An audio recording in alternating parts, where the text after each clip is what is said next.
જેમ જેમ લોકસભાની ચૂંટણી નજીક આવી રહી છે તેમ તેમ દરેક પક્ષોમાં અનેક ઉતાર ચઢાવ આવી રહ્યા છે। ત્યારે હવે એક એવા સમાચાર સામે આવી રહ્યા છે કે ગુજરાત કોંગ્રેસના દિગ્ગજ નેતાએ પણ હવે કોંગ્રેસ સાથે પોતાનો છેડો ફાડી નાખ્યો છે। તો આવો જાણીએ કે આખરે શું છે આ સમગ્ર મામલો।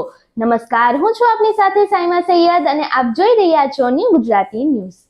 કોંગ્રેસમાંથી એક પછી એક નેતાઓના રાજીનામા પડી રહ્યા છે। ત્યારે કોંગ્રેસ પક્ષના કદાવર નેતા નારણ રાઠવાએ પક્ષમાંથી રાજીનામું આપી ભાજપમાં જોડાતા કોંગ્રેસ પક્ષમાં ફરી એક વખત સન્નાટો છવાઈ જવા પામ્યો હતો। નારણ રાઠવાના પુત્રએ મલ્લિકાર્જુન ખડગેને રાજીનામું મોકલી આપ્યું હતું।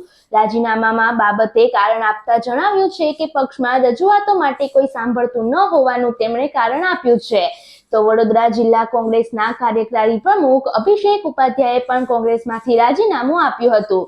તેમજ જણાવ્યું હતું કે પક્ષમાં અવગણના થતી હોવાનું કારણ એમણે આપ્યું છે। કોંગ્રેસના પૂર્વ રાજ્યસભાના સાંસદ નારણ રાઠવાએ તેમના પુત્ર તેમજ 500 જેટલા સમર્થકો સાથે ભાજપમાં જોડાયા છે। કમલમમાં ભાજપ અધ્યક્ષ CR પાટીલના હસ્તે ભાજપનો ખેસ તેમણે ધારણ કર્યો હતો। વડાપ્રધાન મોદીની કાર્યપદ્ધતિથી પ્રભાવિત થઈ ભાજપમાં તેઓ જોડાયા છે। કોંગ્રેસમાં રહીને કામો થતા ન હોવાનો નારણ રાઠવાએ ખુલાસો કર્યો હતો। કોંગ્રેસમાં હતા ત્યારે ધીમી ગતિએ કામ થતા હતા। ભાજપમાં આવ્યા બાદ વિકાસના કામો ઝડપી થશે। ભાજપમાં જોડાતા પહેલા સંગ્રામ રાઠવાએ જણાવ્યું હતું કે અમે પક્ષ પાસે કોઈ ઉપેક્ષા રાખતા નથી। અમે વિકાસની રાજનીતિ જોઈને ભાજપમાં જોડાયા છીએ। અમારી કોઈ નારાજગી નથી। લોકસભા ચૂંટણી પહેલા તમામ પક્ષોમાં ભારે રાજકીય ઉથલપાથલ જોવા મળી રહી છે। તેવામાં હવે મોરબીમાંથી પણ કોંગ્રેસના અનેક કાર્યકર્તાઓ અને આગેવાનો આજે ભાજપમાં જોડાશે। મોરબી જિલ્લાના કોંગ્રેસમાંથી રાજીનામા આપ્યા બાદ આગેવાનો અને કાર્યકરો આજે ભાજપનો ખેસ ધારણ કરવા જઈ રહ્યા છે।